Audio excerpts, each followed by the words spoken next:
Who's feeling the pressure in Week 8 of the college football season? A lot of big-time matchups with big-time implications, but who's maybe feeling the most toasty right now? I'm not talking about hot seat pressure necessarily. I'm talking about pressure to perform. We'll get to all that here in just a second. It is Wednesday, October 16th, 2024, last one on the face of the planet. Glad to have you here. Make sure you're subscribed to the On3 YouTube channel. This show is live 3 times a week. It's college football content nonstop. Also, make sure you're following on the social platforms, Instagram, Twitter, @JDPakel. If you call it X, no judgment. You can call it X if you want to. I just have called it Twitter for the last decade, so we're calling it Twitter. Got a lot to jump into. I want to start with this, though. This is a question that has been, I think, circulating throughout the college football landscape really since, I guess, since the end of September. And the question goes like this. Hey, are there any great teams in 2024? Because the teams that we historically would label as great, the logos that we recognize, the Bamas, the Georgias, a lot of those teams don't look as dominant as they used to look. So this question isn't without merit, but I think maybe we are not taking total inventory of the entire picture. Because right now, if you were to tell me, hey, who are the great teams in college football? Who are the best teams right now in college football? You'd probably point to Texas and you'd point to Oregon. And that'd be totally fair. We're going to circle back to them. But going back to what I just said, the teams that you typically would say, oh, those are the great programs in college football. Bama, they got a loss to Vanderbilt. Georgia, they got a loss to Bama, and Bama lost to Vanderbilt. So is Georgia really great? Ohio State, we're not used to seeing them lose until they end up playing the last game of the season and they go toe-to-toe with Michigan. Even then, sometimes Ohio State historically has some good success in that game. But you hear what I'm saying. Those logos we think of as great, and right now, we're not used to seeing them have a 1 or more in that loss column. There's also some hot shot teams that we were high on going into the year. Your Tennessees, they lost to Arkansas. Ole Miss, they got 2 losses. Missouri, they got body bagged by A&M. You talk about teams like Notre Dame, they lost to G5 NIU. So that sort of is giving more merit to this conversation, momentum to this conversation. Hey, is anybody truly great in college football? And again, I don't think this is without merit, but I don't think it's a complete thought. Because the working theory right now is, hey, the transfer portal has caused total parity across the sport. And so the teams that used to be great, they lost some players. They're not as great as they used to be. And while I think what's true is that the depth of some of those great teams isn't what it used to be, and Kirby Smart, the head coach of Georgia, has spoke to that a couple of times, the deterioration of football, if you will, I think why we're actually seeing the season go the way it is and seeing these teams have more losses than we're used to them having is the conference realignment and the scheduling of this whole thing.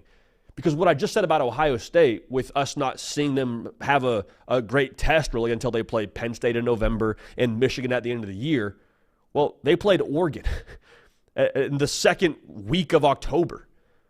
We're not used to seeing that kind of matchup. Texas plays Georgia this week. We're not used to seeing Georgia. Really, to be fair to Georgia, we haven't seen them really play anyone too difficult, and they usually have a game week 1 that has an exciting logo, but typically Georgia doesn't have that much resistance until November, December, and then the playoff. The way that this conference realignment has totally just discombobulated all of our bearings when it comes to how we assess these teams, I think that's why we're having this conversation. Because take it a step further, is Ohio State any less great because Oregon beat them by 1 point? Yes, they have a loss now, and that's obviously not going to benefit them in their long-term aspirations. But are we in a vacuum saying Ohio State, they're not a good football team, not as good a football team because they lost by 1 point on the road, driving to get a last-second field goal to try to win the game. However, they didn't, so therefore, Oregon's great, and they're not. To me, I have a hard time getting on board with that logic. Also, going back to the whole portal conversation, is Ohio State any less great because Vanderbilt got Diego Pavia? Because Arkansas took 20 transfers? No.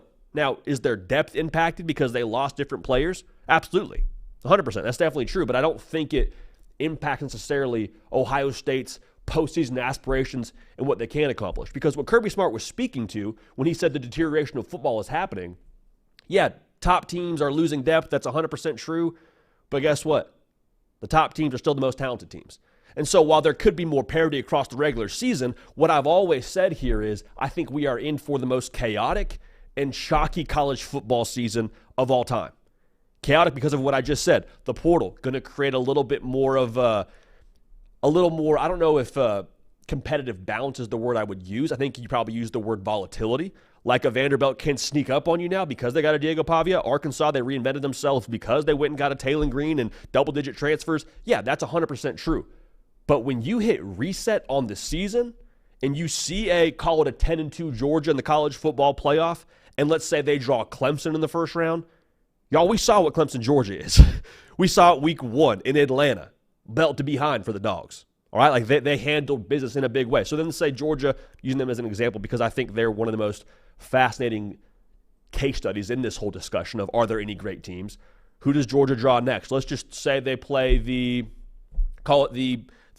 Big 12 champion. I don't know how that would work exactly, but let's just say that ends up happening. Georgia, let's say they draw Iowa State. Georgia, you feel pretty good about your chances playing Iowa State. And I'm using Georgia here as an example, but you could plug and play, I think, most of those teams that you're questioning, are they great? Ohio State, if they get the 5 seed and they draw a 12 like Boise State or a UNLV or a Navy, I love the G5. We're going to talk about the G5 here a little bit later. But understand now, Ohio State is throttling any of those teams if they draw the 5 seed. So a lot of it will have to do with seeding, but my point in all this being, yes, the regular season and the transfer portal and the new scheduling with conference realignment gives us incredible stress tests for these teams we used to not really get throughout the old college football way things worked with scheduling, right? 100% true. So there's more chances for these teams to lose. However, when you hit reset and we have a new season, the 12-team playoff, the teams that make the dance, I believe, 1, will still be the most talented rosters, and 2, I think will be poised and in great position to go on a run. Like, would any of us push really hard against the idea that we could and maybe more than likely will get Oregon, Texas, Georgia, Ohio State as our final 4 teams? A lot of those teams, I believe, that might have been exactly what the betting odds were preseason for the top 4 teams to win the national championship. So I'm not trying to be down on the idea of more parity in the sport. I've sat right here and said, hey, you have more parity in the sport because of the transfer portal, because of conference realignment. But at the exact same time, with this 12-team model, you give some of these teams mulligans that are uber talented, as long as they don't have major issues, like they're going to be the ones that are there standing at the end of this whole deal. Now, I want to talk about Alabama really quickly in this discussion because they're going to be, I think, the team that gets thrown out there the most in this conversation of, well, they're not as great as they used to be. Alabama, to me, is a little bit of an anomaly in this discussion of the typically great teams not being as great. 1, they got a first-year head coach. 2, they're replacing 66% production from last year's defense. And 3, I think when you look at what Alabama is right now, like, I don't know if Alabama would make the 4-team playoff if they were to lose to Tennessee. And I'm not telling you that I know what Alabama is. I mean, I sat here a couple weeks ago and told you Alabama's the best team in college football. So I'm not telling you I know what they are exactly. But if the problems at Alabama persist, it's not, I don't think, a product of the transfer portal and conference realignment. I mean, I think you could probably point to those things as like contributing factors. I would say you talk about Alabama in the context of, well, Nick Saban retired, so you kind of had to hit reset in some regard on what Alabama is. Now, again, Alabama could very easily, I believe, go on a tear, make the college football playoff, and then win the whole darn thing. That wouldn't, I don't think, be overwhelmingly shocking.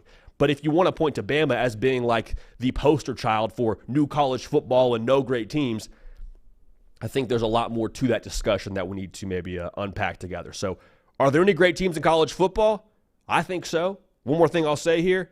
I think as we move into this progression of the 2024 season, as we get to November, as we play the conference championships and get to the playoff, a lot of these teams right now, what they are, they're going to be very different when it comes time to win big-time football games late in the year. They will have solidified. They will have gelled. Talk about depth.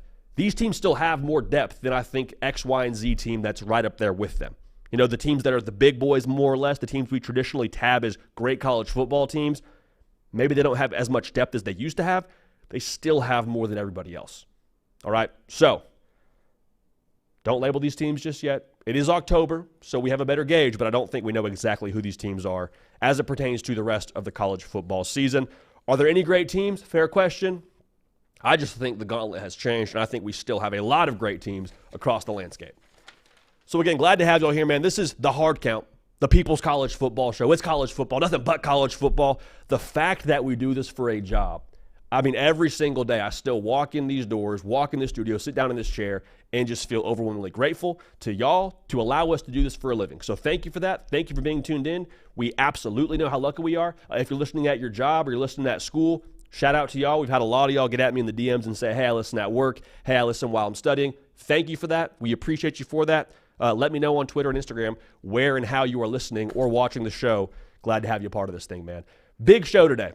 Every single Wednesday, we do our hotel playoff, which is another way to talk about the tiers within the college football playoff and where we see certain teams right now. We'll get to that in a second. Also, who's feeling the pressure during week 8 of the college football season? I think Bama, Tennessee is a place to check if you're trying to get a gauge for good pressure across the landscape. I think you probably take a look at what's going on out there in Gainesville, Florida. That's been a discussion that's been had. Maybe more to that than maybe what meets the Twitter timeline. We'll unpack that together. Also, Texas. Texas, Georgia is a massive spot. I think there is a lot of pressure on an individual player in that game, which we will unpack together. And then Oklahoma, there's been pressure, but this week against South Carolina, extra pressure. We will unpack all that. Finally, Texas, Georgia, we're not breaking it down in a video format, but I do think that we have something to bring to the table here, and maybe it'd be a good conversation to have as to how I believe Texas offensively will attack Georgia. Not giving you the whole X's and O's, and I know everything about the scheme, but I do think that when we talk about, from a broad strokes perspective, what to expect, we can have a good little discussion there. So we will do that together. Again, make sure you're subscribed if you haven't already. Appreciate everyone tuned in live. If you have not yet liked the video, it just kind of boosts the algorithm a little bit, so go ahead and hit the thumbs up button, and we appreciate you for that. All right, let's get to this. If you are new to the show, welcome. Again, subscribe, but this is what we call Hotel Playoff. Called it playoff tiers for the better part of the first weeks of the season. We are no longer doing that. Why? Because that's freaking lame. Playoff tiers, everyone has playoff tiers. Tired, playoff tiers. Wired, hotel playoff. So let's get wired here. We got the playoff penthouse. We got the lobby.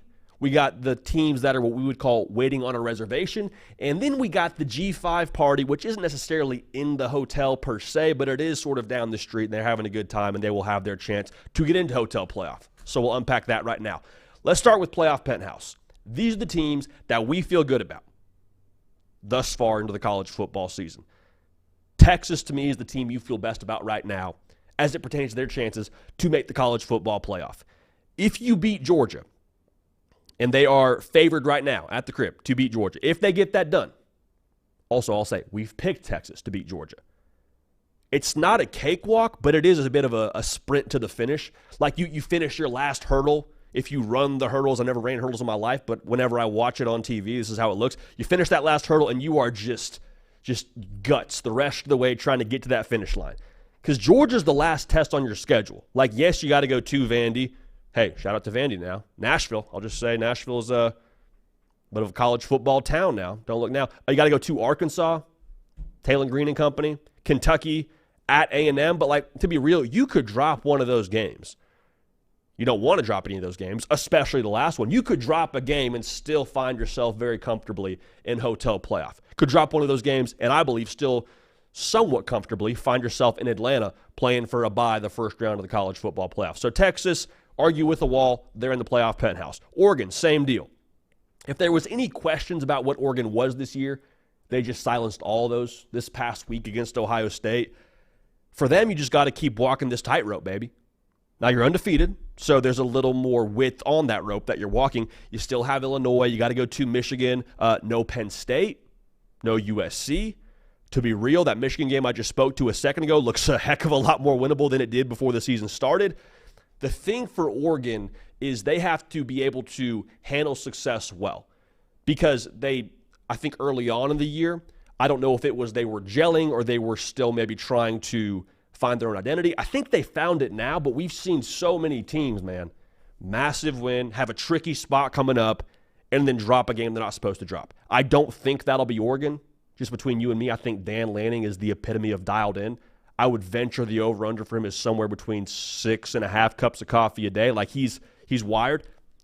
Got to go and play Purdue this Friday night. Friday night, things that happen can be a little bit counterintuitive. However, I think Oregon's a playoff team, and I don't think that's a hot take. I do think you probably play Ohio State at the end of the year, again in the Big Ten title game for a bye. But again, if Oregon shows up in Indy with 0 losses from the regular season, that's a game for seeding. It's not for a chance to make the college football playoff. How about Ohio State? Yep, still in the penthouse. JD, they lost to Oregon. I know, but they're letting 12 teams in the dance. You're telling me there's 12 teams better than Ohio State? I don't think so. Ohio State could play Oregon again, lose again in the Big Ten title game. Not a prediction, more of a hypothetical, and they'd still be in the dance. Here's the thing for Ohio State. They just can't have that Oregon game be their peak. Because, I mean, watching that game, if you think Oregon is one of the great teams in college football, I would agree with you. But Ohio State losing by 1 point, does that really disqualify the Buckeyes from anything we thought about them going into the year? The defense gives you some concern. I thought Joel Klatt had a really insightful breakdown on the Ohio State defense. His take was, hey, they played good defense for several snaps in a row. They just got some of these misalignments or breakdowns that you can't have that equate to big plays, which equate to points. So I thought that was fascinating. Ohio State obviously has to up the level of play defensively if they play Oregon again. But that was never the question for Ohio State, right? Like, you always trust the personnel for Ohio State on defense. The question is, could Will Howard be that guy to get you to where you want to go?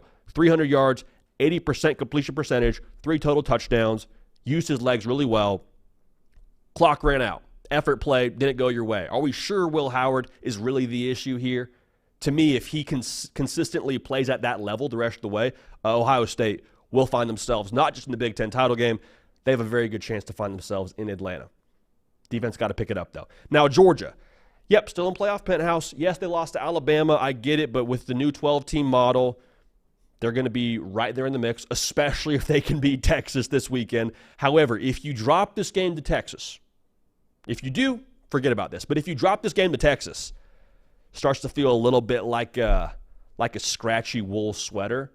Like, you were kind of comfortable, but the more you wear it, the more that you keep it on your body, things become a little bit more just uncomfortable and irritating because you still have to play at Ole Miss and Tennessee with 2 losses. 10-2, you're already a little bit like, we'll see. Now, granted, 10-2 to what would have been 2 more or less top 3, top 5 football teams, probably in good shape, the best 10-2, quote-unquote, in the country. But still, 9-3, with a loss to one of those 2 teams, I don't think you get in. I don't. So, Georgia, just stay the course. Do what you do. I say this a lot. I think Georgia's just going to continue to trend upward. I do, because why? That's what Kirby Smart teams do. We picked Texas, but the more that I sit with this, it would be the most 2024 college football season thing ever for Georgia to walk into Austin and get a win there. So, we'll see what happens, but Georgia, even if they drop a game to Texas, they're probably still in the playoff, but just worth noting, they don't have a cakewalk the rest of the way. How about Iowa State? Hey, clap it up for Iowa State right now, man. Iowa State just hanging in there, man. Unbeaten. I've said many times the Big 12 is the most confusing / exciting conference in America right now. We'll talk more about them later. Iowa State is like that cinematic shot you see after like a battle scene or a natural disaster, just a hand reaching out from the rubble, from the debris. That's Iowa State right now. They're not the only unbeaten team in the Big 12, but to me, they've been the most impressive. Handled business against West Virginia in what I thought was a really interesting / sneaky spot. West Virginia had the coal miner unis on. It was what it was. Iowa State, they're unbeaten. They're rolling. Right now, I think they should be your rep for the college football playoff from the Big 12 conference. The ACC is fascinating. I got 2 teams in the playoff penthouse from the ACC. You say, JD, 2 teams? Yep, 2 teams. We'll talk about them both right now. Miami, I think they'll probably drop a football game somewhere. Now, who is that to? I don't know. But even if they drop a football game, I don't know where they lose a second. And I think that 11-1, 1 will get you to Charlotte. 2, if you get to Charlotte with only 1 loss, I think you're a college football playoff caliber team. Now, the Clemson game, if they do play Clemson in the ACC, is a whole other discussion. But I just think that right now, looking at Miami, looking at Cam Ward, looking at that roster potential, when they're on, when they put it together, we've seen what they can be. Now, the unfortunate part, if you're a Miami fan, you've seen it 2 games in a row in a comeback effort. You're happy to win the football game. It's not a reliable way to win consistently. So we'll keep an eye on Miami. Again, I think they'll drop 1 somewhere just based on how they've looked against Cal and Va Tech. But Cam Ward is the just psychopath of college football.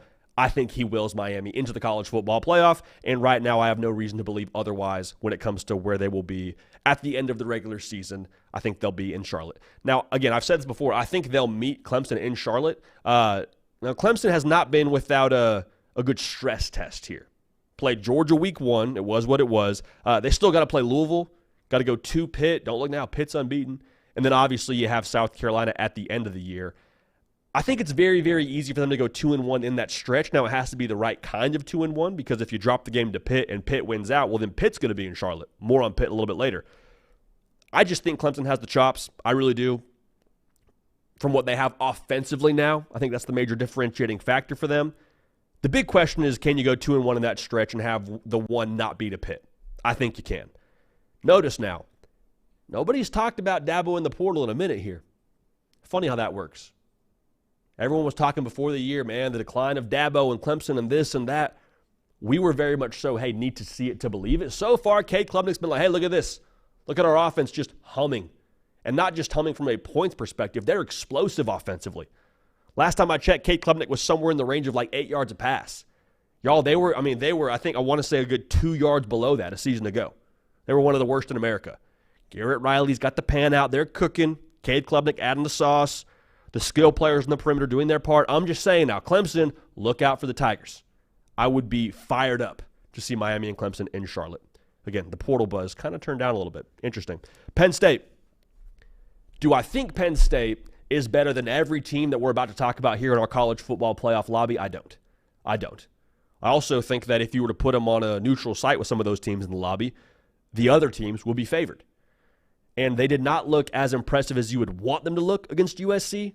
Like you would like it to be just bully ball domination. We said going into that game, hey, Penn State, if you are the bully in the Big Ten, go do bully things.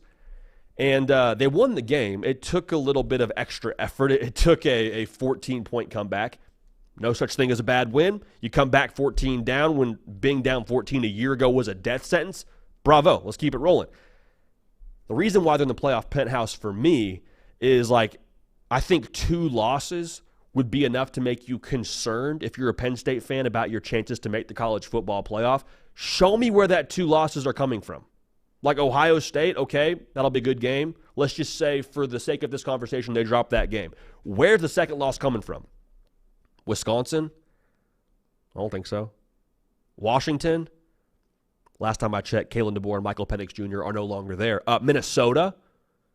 No, I don't think so. All good football teams, better than Penn State? No. So could Penn State have 2 losses and make it interesting? Sure. Do I think that happens? Probably not. So Penn State for me in the playoff penthouse as of this week. Now let's move on to the lobby. And if you're just tuning in, this is probably a little bit confusing. The lobby for us in a hotel playoff is teams that I think are very much so still in it. If you were to redo your college football playoff projections as of right now, you could make a case for having any of these teams still in the mix. In fact, on our college football playoff predictions we did last Thursday, we had one of these teams in it. But where things stand right now, it's still so much still very much okay. Need you to prove it a little bit for me here. I don't doubt you, but I do need to see you execute the way that we think and believe you can execute. Now Alabama's in the lobby right now. They were in playoff penthouse the last couple of weeks. Moved them down after the game against South Carolina. The reason why I just got a little bit scared. I mean, we can be honest here. We try to be very vulnerable on this show. Bama scares me a little bit right now. And the reason why they scare me is because they lost to Vanderbilt. Okay, cool. Not cool, but like, okay, happens. Yeah, new college football. Diego Pavia is just like, phenomenal for Vanderbilt. Okay, it is what it is. Everybody has a bad game. Unfortunately for Bama, their bad game equated to a loss. The thing that scares me is you had South Carolina at the crib, and they looked very Vanderbilt-ish in the way that they executed against you. Like, I'm not here to tell you I know all of the scheme and I know all the X's and O's of how things are operating for Alabama offensively and defensively, but it did look a lot like, to me, South Carolina was following the Vanderbilt blueprint and having success. So when I look to the future here, Vanderbilt got theirs against Bama. Bama struggled with the Vandy blueprint against South Carolina. Going forward, no shade to Vandy, most teams Alabama plays are going to have better players than Vanderbilt. So if they could hit the shots, Alabama is very gettable right now. Second thing that made me nervous about Bama, typically under the Nick Saban regime, you would have seen Alabama lose a football game, probably not to Vanderbilt, but I digress. They would lose a football game, turn around, and just absolutely donkey stomp whoever was in their path next, especially in Tuscaloosa. I was waiting for that. That never happened. And so while I think this team still has some Saban-esque traits within them, I need to see it. So there's a path there for Bama now. Do not get it twisted. If they beat Tennessee this week and they look impressive doing so, who's to say we don't move them back up to the penthouse? But there's enough data now, enough of the eye test to concern me about how Alabama looks thus far. Right now, they definitely have a chance to be in the college football playoff, but from what we've seen, I'm going to brace for impact a little bit and go ahead and put them in the lobby. Now, on the other side of things, we put Bama from the penthouse to the lobby. We moved LSU up from waiting on a reservation up to the lobby. I think LSU, when you look at what they have the rest of the way, you can make a case for them winning or losing every game they have left. Like at Arkansas. This weekend, we picked them to win. If Taylor Green puts on the cape and LSU's defense looks how they did in that first half against South Carolina, okay, we got a ball game here. At A&M. Which A&M do we see? Which LSU do we see? Alabama. They got to come to Death Valley. That'll be a fun one. Brian Kelly, undefeated in Death Valley at night. At Florida. I know Florida's Florida right now, but you got DJ Lagway. You sprinkle in a little bit of the unknown variable. We'll see what happens there. You got to go to the swamp. Vanderbilt, again, Vandy beat Bama. You're telling me they can't beat someone else of a high profile? I'm just saying. Then Oklahoma's got problems, but again, Michael Hawkins Jr., Brent Venables, good defense. So here's the thing. The reason why I have them in the lobby is, of all those games I just mentioned, where you can make a case for LSU winning or losing that football game, can you find a way to only drop one of those? Because if that happens and you have a loss week 1 to USC, and then you have a one-loss record in the SEC, so 10-2 if we're keeping track at home here, I think that'd be enough to get LSU in. Now, it's a steep climb based on that record that you have to get in that schedule I just mentioned, but if LSU is able to continue to progress with the difficulty of their schedule, they're going to be in good shape. Garrett Nussmeier, Gumbo Gunslinger, he is living up to that nickname we have given him on this show. We asked him at SEC Media Days if he liked it. He said yes, so we're running with it, all right? So LSU in the mix in the lobby as of right now. Here's one team nobody thought would be in the discussion, I don't believe, at the beginning of the season at least. Hand up, we didn't. The Hoosiers, baby. Not the basketball movie, but Indiana. Y'all, they're unbeaten right now. They're 6.5-point favorites with Big Noon coming to the crib, and they're hosting Nebraska. Indiana, they are, from what I understand, extremely confident, have a swagger about themselves. Kurt Signetti was on Andy and Ari on 3 this morning, so another reason to subscribe to the On 3 YouTube channel. Go lock in over there. Like, they got them believing right now. Belief is a dangerous thing for a team to have.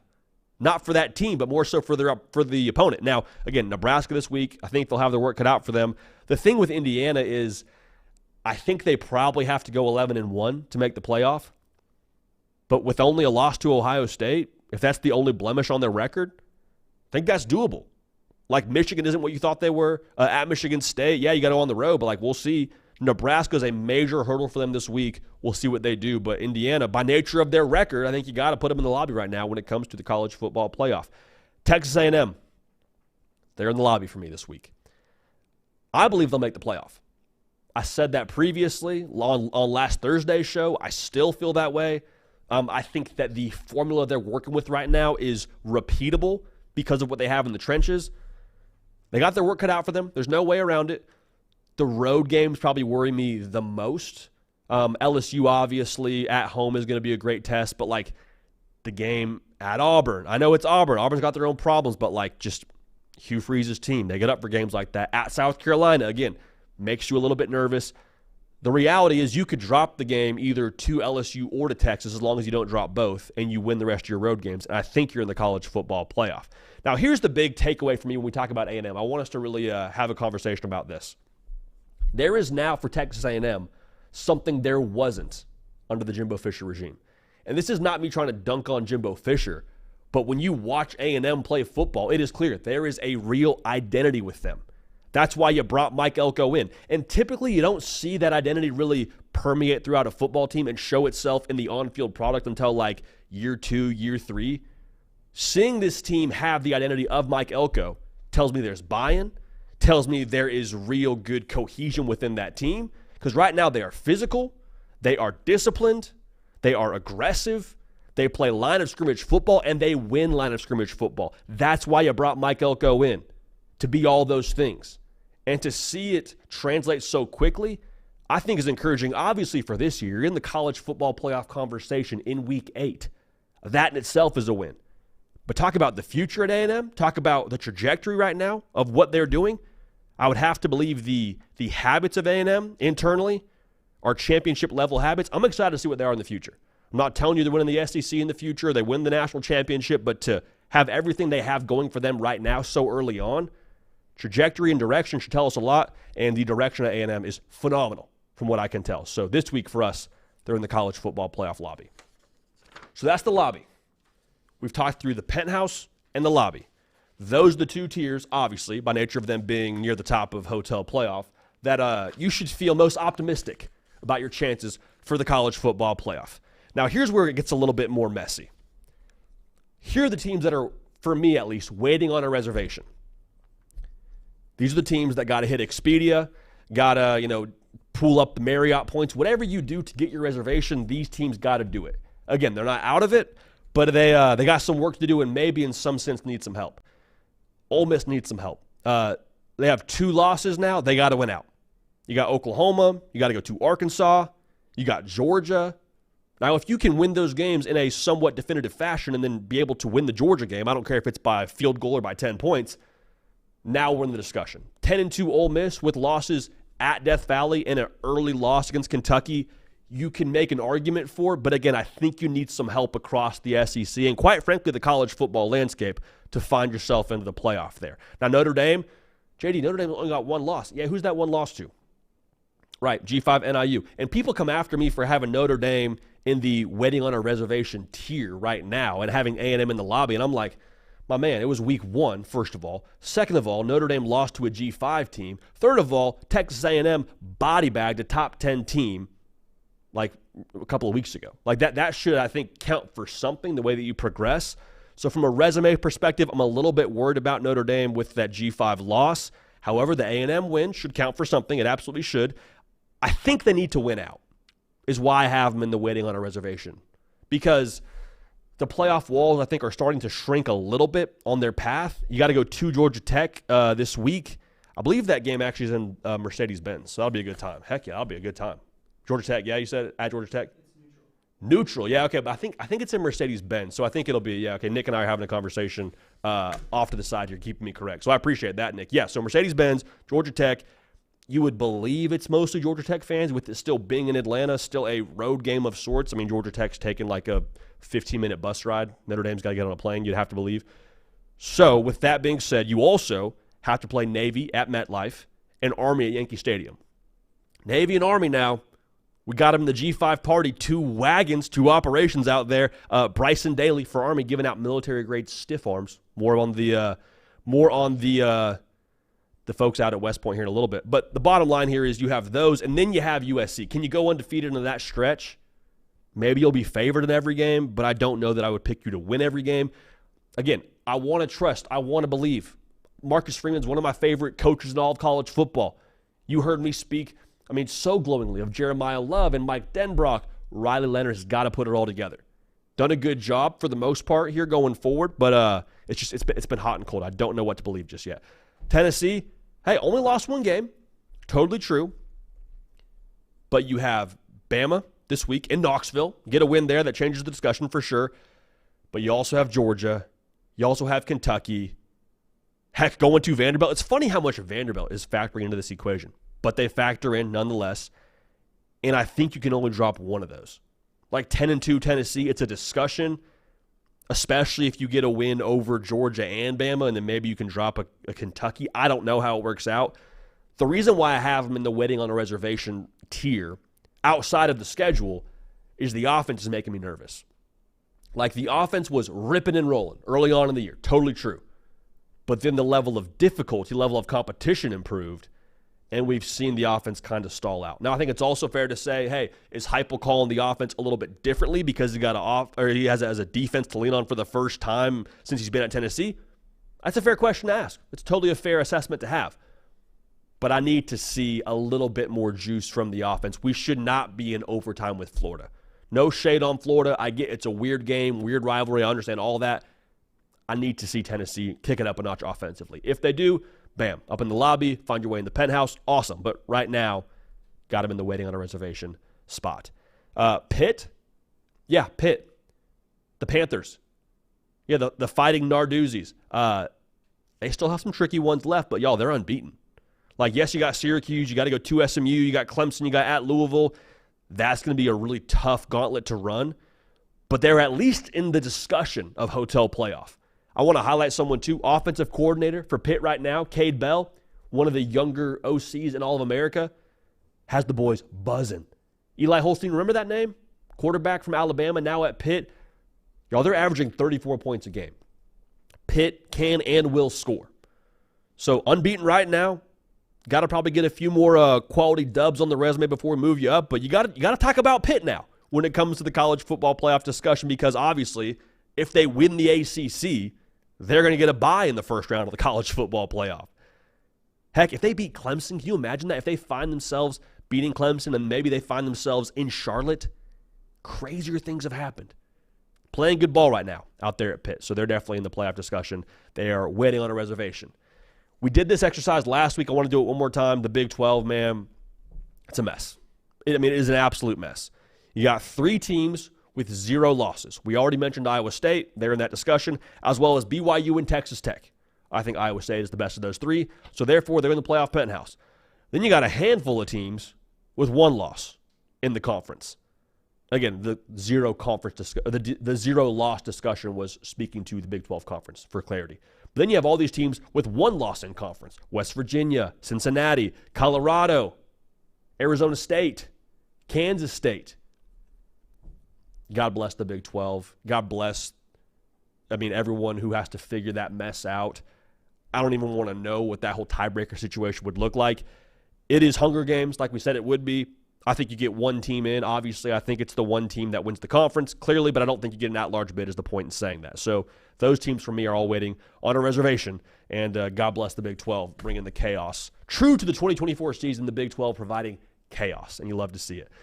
Now let's take a look at the G5 party. And the G5, man, they're not stressing your at-large bids. They're not stressing your college game day destination. They're not stressing your Heisman Trophy race, though Ashton Genty actually, I think, is the leader in the clubhouse right now for that. They're just worried about winning their conference and having a chance to be that team from the G5 that makes it in. Right now, there's 2 conferences that stick out the most in terms of attention towards the G5, and have to get my guy Caden Smith back in here, Cato, to unpack where things are in the G5. We'll do that in our 12-seed segment here coming up pretty soon, probably tomorrow if I had to guess. Talk to Caden on that.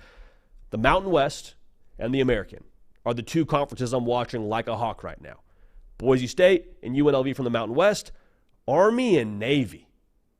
Army and Navy. Yes, I said that clearly, and that's correct. That's not some kind of error that I have on the show right now. Those 2 teams are, 1, ranked, and 2, if one of those teams wins the American, let's say they do it with, 0 losses, they're your team in the college football playoff, and that would be absolutely magical. Would be really curious to get Cato's thoughts here on if it's a Boise State with a 1 loss to Oregon, or undefeated Army who beat Navy twice, or vice versa if Navy beats Army twice. At the end of the day here, it's going to be phenomenal. Boise State now, they're off this week. That's crucial. Why? Because they got to go to UNLV on a Friday night next week. Now, UNLV, they're at Oregon State.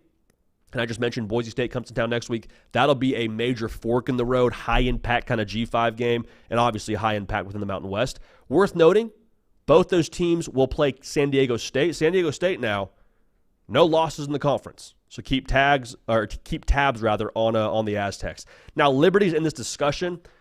I think they need some help. I think they need some carnage. Because you look at Liberty's schedule, and I'm like, dude, I don't know where the, hey, put me in the playoff kind of win is. I don't know where the pick me win is if you're Liberty. And again, I said this last week. I'll say it again. Andy Staples, before the year started, said Liberty will run the table, be undefeated, and they'll miss the college football playoff. Sounded wild. I was like, I don't know about that. Right now, we're seeing it play out. So to unpack it, the G5 party is Boise State, UNLV, Liberty still hanging around, and then Navy and Army with quarterback Bryson Daly playing great football. And like I mentioned, giving out just militant stiff arms, pun intended, this past week in the college football landscape. So let's unpack this here. Let's recap this here, rather.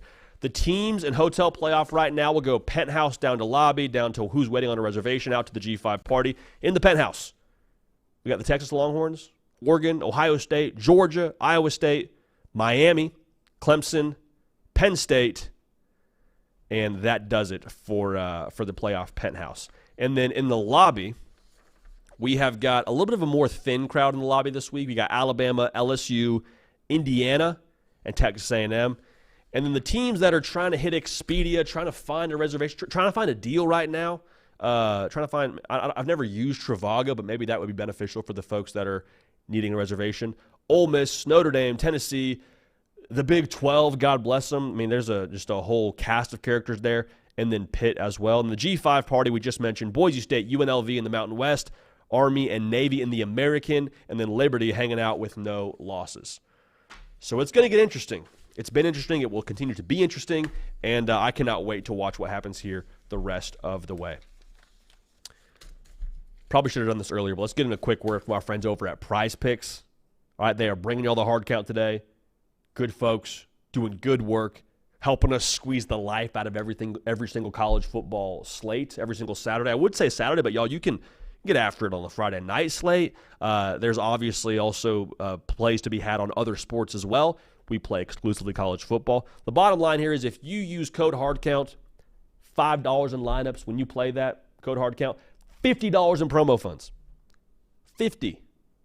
You go ahead and put that down on a nice little power play, and it hits. And I'll just say we have been white hot as of late.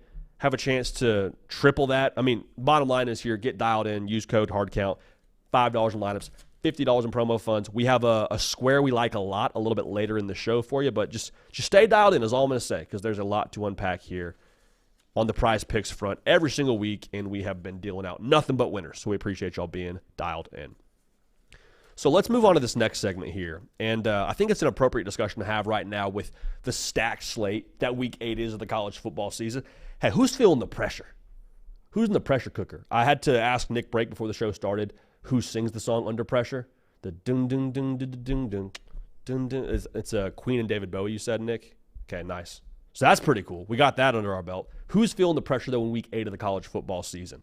I want to give a quick hat tip here to Josh Newberg, because I posted this question on my Twitter page, at JD Piquel. Go ahead and follow me there. And he came out with a banger response. And he was on the money. So he said, the kids who are kicking field goals on College game day. And he's absolutely right. Because more often than not, I'm just going to go ahead and wildly assume there has been a fair amount of libations consumed throughout the overnight stay for those kids trying to be in the College game day pit. And also, they're probably running off of, 30 to 45 minutes of sleep.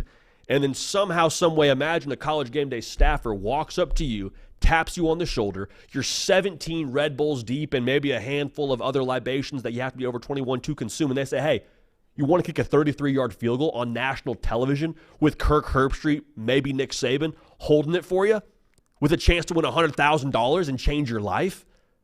You're telling me like that, and also, by the way, you're wearing Vans if we're going and taking the typical par for the course. Talk about pressure, man. Not just being on national TV, but if you're that kid from Cal having a chance to win $100,000 and be able to pay your rent for that month with that check and not having anything left over, but God bless you, that's real deal pressure. So shout out to Josh Newberg for that, because he nailed that. And shout out to whoever has been kicking field goals here lately for the folks over at College game day, because they've been nice. Now, it's taken a couple tries. It's not been, true and through on the first one, but still, to go 1 for 2 for $100K, hat tip. Good stuff. They're handling the pressure from our friends over there kicking field goals at College game day.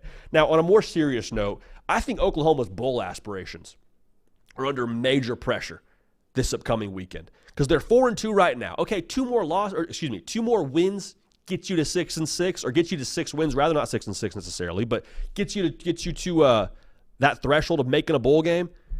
You got this game coming up against South Carolina at the crib. You got May, November 2nd. So we'll go ahead and go out on a limb and say the main game is a win, so it puts you at 5. If you drop this game against South Carolina, what other game are you going to be favored in? At Ole Miss? I don't think so. At Missouri? I mean, potentially, but again, at Missouri, I'd have a hard time buying into that. Alabama? At LSU? Like, I think it becomes a lot more difficult to squint and see the wins if you don't beat South Carolina in Norman. Now, again, we might have to give you a prediction for that game a little bit later at some point this week, but this is the spot now. As you start to do the math the rest of the way, you need this game.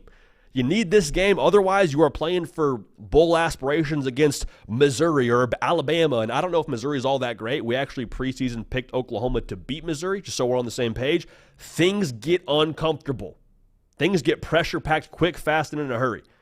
The obvious statement here is they need to find a way to generate something offensively. I think Seth Luttrell is getting a little bit of a bad rap as I see the Fire Seth Luttrell hashtags out and about. I think that's a little bit quick on the draw there. Here's the thing I want us to avoid. I just spoke to the potential of what their season could look like from a wins and loss perspective at the end of the year based on that schedule. Here's what I want us to avoid. People are going to say, well, is Brent Venables the right guy? Are we sure we should have extended him? Never had head coaching experience, and he just came over here, and now he's the head coach. Like, are we sure he is the guy for the job? And I'm sitting here and saying, look, man, I love Oklahoma. Oklahoma is a major fan base that when this show was in a lobby in Waco, Texas, you allowed us to get on the radar. But, like, you could have Nick Saban coaching the team this year, and with what you have available on that roster, it just kind of is what it is. And that sounds like sort of a hopeless take, but like you replacing your offensive line. Your wide receiving room was going to be the strength of your offense, and that looks like an invitation list to some kind of party right now with how many names you have on it. Your 5-star quarterback that you thought was going to be the answer for you, that's kind of going to be the guy to make up the ground for you with what you lacked on the offensive line, was the guy you were depending on. And whether it be a thing of the offensive line not being able to protect him, whether it be his decisions, you have pivoted away from him. So you're asking a true freshman quarterback now in the SEC to go get it done for you. Like, you see where I'm coming from here? This is tough. With what you have on this roster, you could blame Brent Venables for it and say, well, we should have been better prepared. I don't know if that's an overall irresponsible thing to say, but to say that Brent Venables is the problem when you got 5 new offensive linemen, a true freshman quarterback, your 5-star quarterback wasn't protected, making bad decisions, your wide receiver room is all dinged up, like, I think we're being a little bit pitchforky and torchy to say that we know for a fact what he is or what he isn't here. I don't think this should define Brent Venables. Let's go ahead and hit the reset button a little bit. Let's go ahead and look in the rearview mirror. Same guy that won you 10 games last year when you have a better roster. So I think it's a roster thing. I don't think it's a Brent Venables thing. If you're making the case for Brent Venables is in charge of the roster, I hear you, but let's let this marinate a little bit. This stuff is hard. It's in the SEC, but nonetheless, when it comes to bowl aspirations, lots of pressure on our folks at South Carolina this upcoming weekend. Or our folks, playing South Carolina and Oklahoma this upcoming weekend. This is one I heard a lot of. Heard a lot of people saying, well, hey, Kalen DeBoer is under pressure against Tennessee. If he loses Tennessee, oh my gosh, they'll be after him. They're going to want to fire Kalen DeBoer. That's nonsense. That is nonsense. Do not get it twisted. That is something we got to install the clickbait defense for. Say, hey, nope, no fly zone here. Listen, this is just Saban whiplash. If they lose Tennessee, yeah, it would be unfortunate. You probably look at what happened on defense, I would have to guess, if they were to lose Tennessee. We have them beating Tennessee, just so we're on the same page. It wouldn't be comfortable, but I think at the same time you say it's year one. It's year one. So is there pressure to beat your rival? Of course. Obviously, there's always pressure in the third Saturday in October.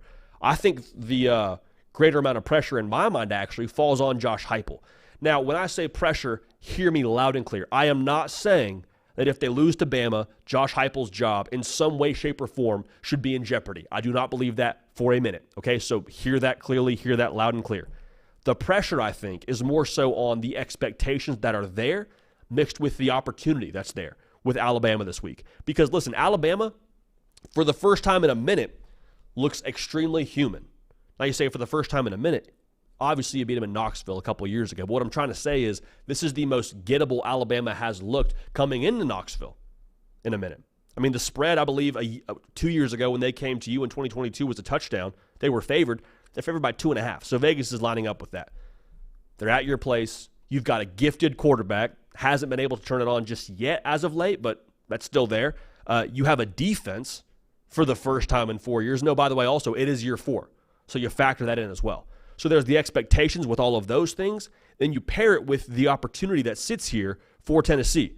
12-team playoff. And maybe as important as that is the chance, I think, for Tennessee to reestablish themselves in the pecking order of the SEC. Because let's play this out for a second. Let's say Tennessee rolls out there in Neyland Stadium and just has their way with Bama. Let's say final score 34-24, Vols roll. What are we saying about Tennessee this time next year at SEC Media Days? How many votes are they getting to finish first in the SEC? Where are they preseason? I think at that point in time, you're projecting the future at Tennessee and saying, okay, when we stack it all together, you got Texas, you got Georgia, and then you probably have Tennessee somewhere in the mix ahead of Alabama. When was the last time we did that? And I'm not saying in the season because we picked Tennessee to beat Bama when it went down in 2022 over Nick Saban.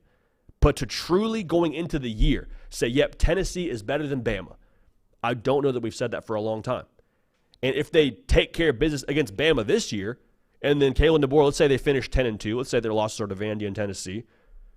For Tennessee, obviously you feel a lot better about your chances to make the college football playoff, getting that win over Bama. But again, optically, from a macro level, the opportunity cost within this game for Josh Heupel and Tennessee, right there, ripe for the picking. So I can't wait to see how they attack the moment. They can win in multiple ways. It's going to be a lot of fun. But yeah, there's definitely pressure on Josh Heupel because of the opportunity paired with the expectations of what you have on this football team. And expectations and pressure, those are both good things, just so we're on the same page. A lot of people kind of misconstrue them to be negative. I don't think that's the case. Speaking of pressure and expectations, I think there's pressure here on Quinn Ewers against Texas.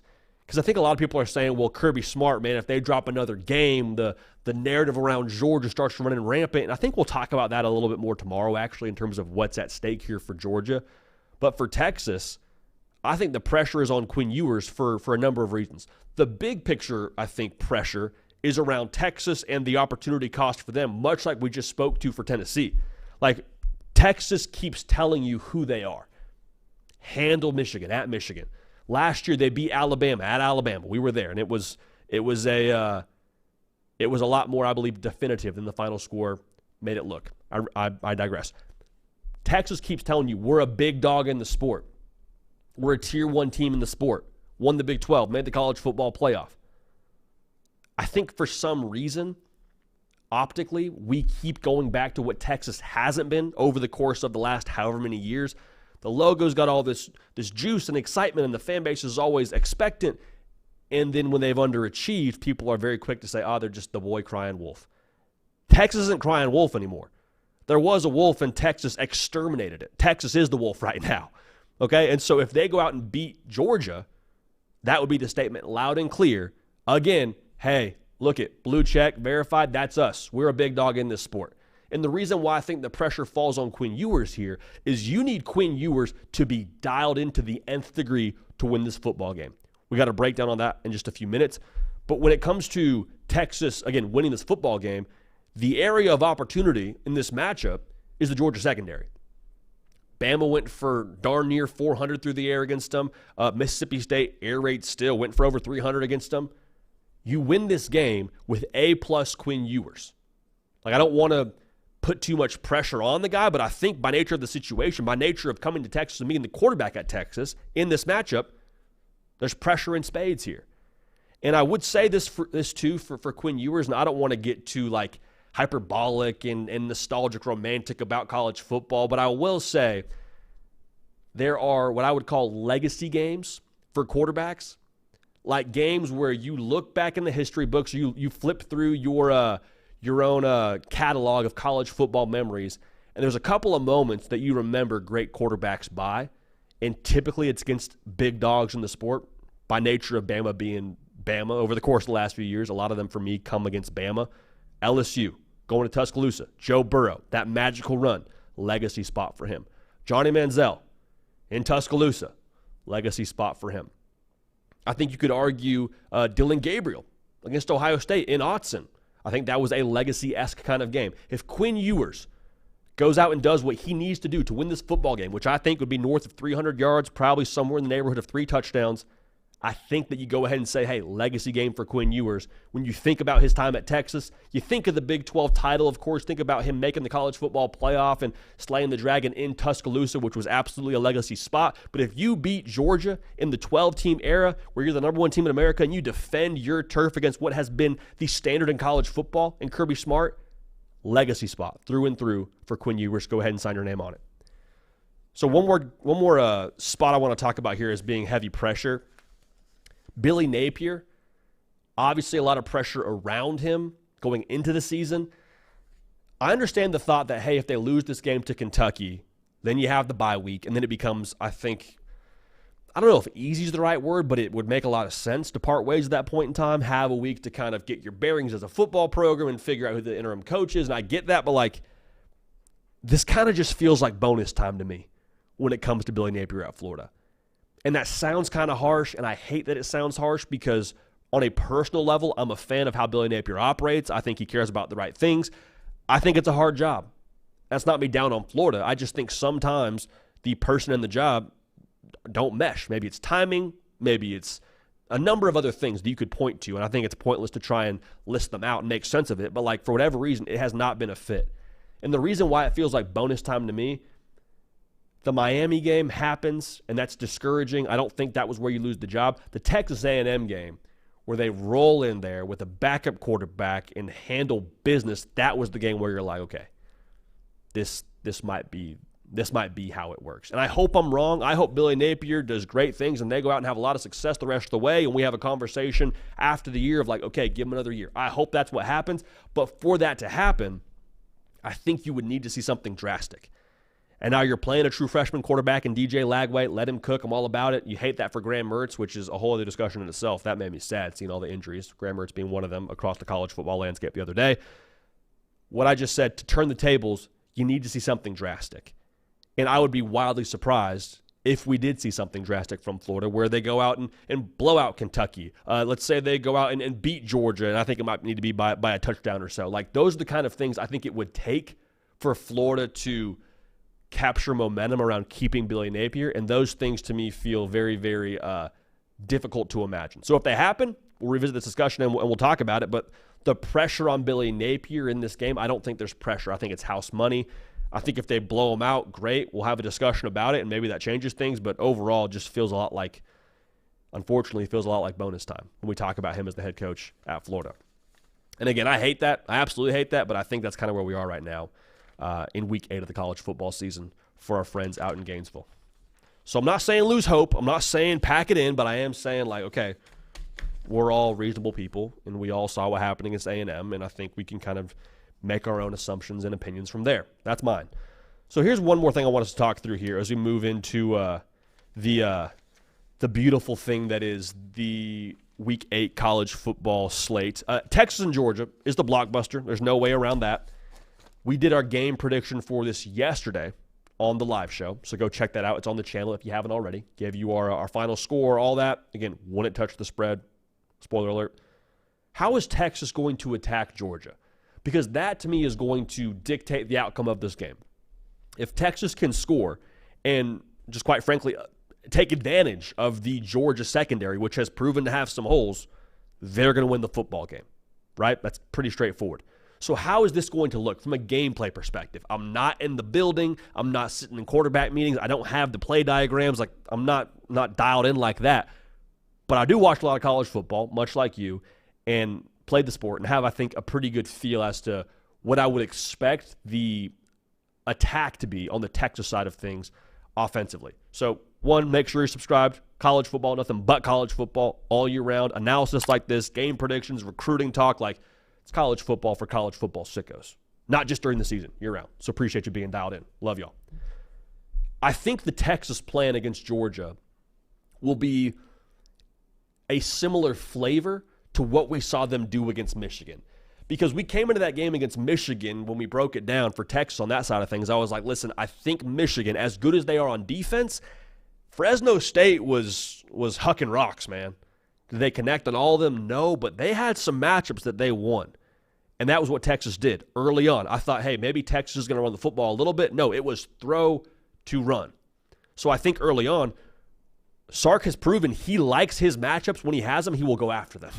So don't expect this whole set them up, give it to Trey Wisner and pound, early on. Like, I think they'll want to run the football in this game. But this, to me, is a lot about attacking vertically. Do not be surprised if we see them taking shots like the Pitbull song early on. I think that's Pitbull. Don't be surprised if that happens, all right? That is very much so, I believe, in the bag and in the opportunities there for Steve Sarkisian and for Quinn Ewers. So that'll happen, especially if you get to third and passing, which, as good as this Georgia front is, could definitely be something that happens early on in the game. In addition to that, what we saw against Michigan was a lot of eye candy, a lot of motions, a lot of shifts, which Steve Sarkisian just does. That's his bag. But then he also has the horizontal passing game looped into that. Like, you saw a lot of bubble motions, and then you got Isaiah Bond on a tunnel screen. We'll see what the injury report is tonight. So we're recording this, or obviously we're live right now on a Wednesday. We'll see what that is tonight.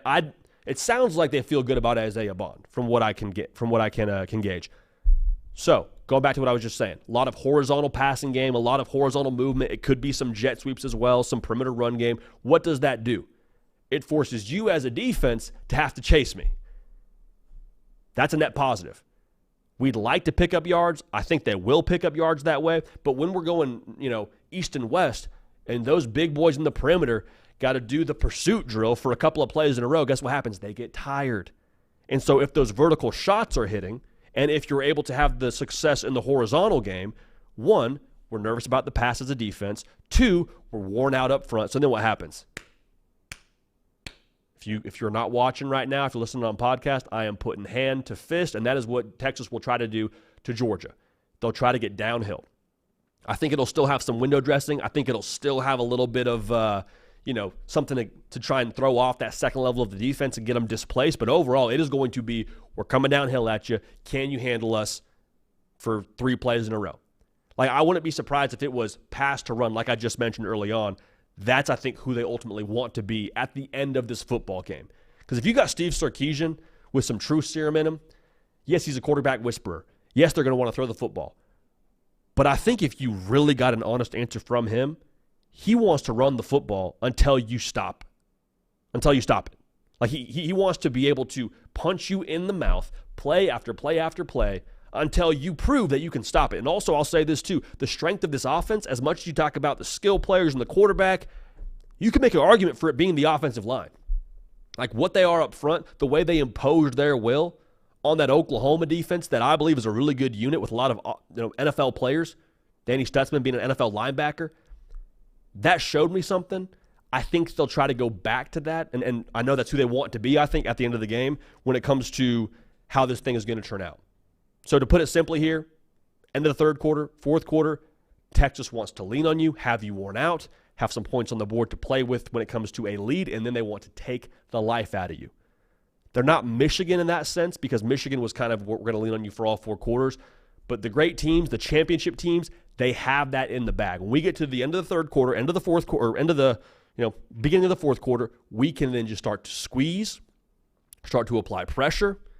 What different analysts will call it that I've heard across the country is boa constrict you. That's who they want to be. All right, they want to just put you in the Khabib headlock and say tap out, tap out. I think Texas is going to try to do that against Georgia. Can they do it? Remains to be seen.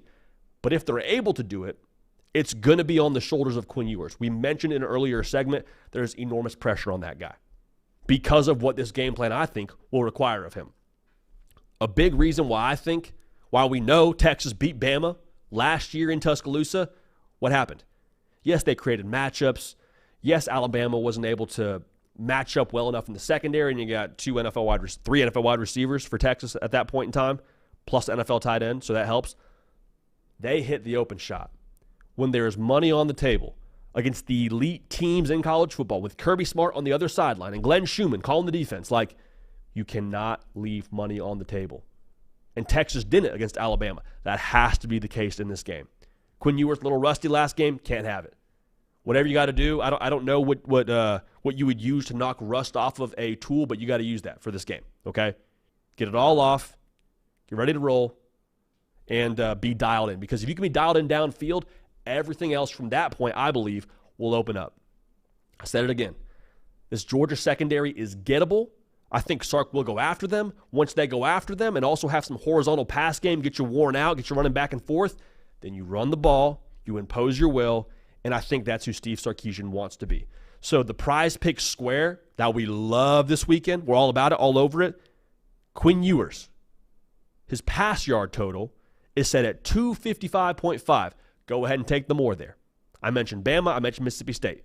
They both had more than that against this Georgia secondary. I'd be surprised if they did not come out swinging their sword, rest in peace Mike Leach, in this football game. So use code HARDCOUNT, $5 in lineups, $50 in promo funds when you use that code. And again, we love that square. We've been hot right now. Interns seem to be setting the lines over at prizepicks.com. So let's ride this thing out together, all right?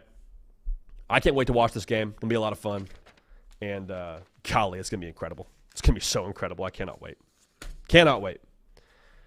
So for those of y'all that have been watching the show for a while here, you've noticed now there's a little bit of extra juice here these last couple of weeks, a little bit of extra energy. And yeah, it's because of the college football season. That's totally true. The season gets us dialed in. Now we try to be the same show, the same team every single week, so to speak. But good news is the hard count is brought to you by our friends. They've been good to us now. Our friends over at Huel. Look at Nick Brake. Look at this, brother. How about that? Nick Brake just making it happen. We got a little fridge in the studio. This should tell you how we feel about Huel. We got the fridge stocked off to my left, little cabinet, just chocked to the brim with Huel. All right? We got the little meal replacement shakes, just doing the Lord's work, 35 grams of protein. So we're all just kind of bulking up, if you will, looking awky. Because when you have so much on your plate, and I know a lot of y'all do, we'll put that right there for those of y'all that are watching on YouTube. A lot of y'all, man, I get it. Like, I hate to say this, for our college audience, finals are around the corner. Now, it's great because you have a little break for Christmas, but, like, finals are around the corner. You don't have time to keep going to the dining hall, to go buy your whatever restaurant you have near campus. Like, you got to be dialed. Every moment counts. Huel is a great way to make every moment count. So this podcast is sponsored by Huel, the world's #1 complete nutrition brand with over 400 million meals sold worldwide. Try it for yourself with my exclusive offer, 15% off with code HARDCOUNT at Huel.com. That's HARDCOUNT, HARDCOUNT at Huel.com. Fuel your best with Huel today. So again, 15% off, code HARDCOUNT, Huel.com. Unlock a healthier, easier way to eat with Huel. So we've been just, again, crushing the meal replacement shakes. Those have been phenomenal for us. Also, a little caffeine, some caffeine drinks from them, little 200 milligram pieces to get us up and rolling in the morning. And they sent me some greens too. Got some greens from the folks at Huel. So if I start smelling colors and I start like speaking other languages and I start just predicting the future, you'll know. You'll know what's going on. So again, use code HARDCOUNT. Good folks at Huel. Great stuff. Nick Brake making plays. Getting Huel on the desk for us here to end the show. Hey, this is an awesome weekend, man. It's going to be phenomenal. This is a weekend that we have had circled along with the October 12th weekend we just had. I'll say this, October 12th, a lot of hype. It lived up to it. Kind of seems to be a theme here. October 19th, a lot of hype. Wouldn't be shocked if it lived up to it either. So, again, make sure you're subscribed. Make sure you're dialed in to the nth degree. Get at me on Instagram and on Twitter, at JDPikel. This is phenomenal to do this for a job. We appreciate y'all making this show what it is, all right? Truly, from us to you, thank you. For Nick Brake on the ones and twos, for myself, JD Pikel, we love y'all. We appreciate y'all. We're going to keep this party rolling. We will see y'all next time.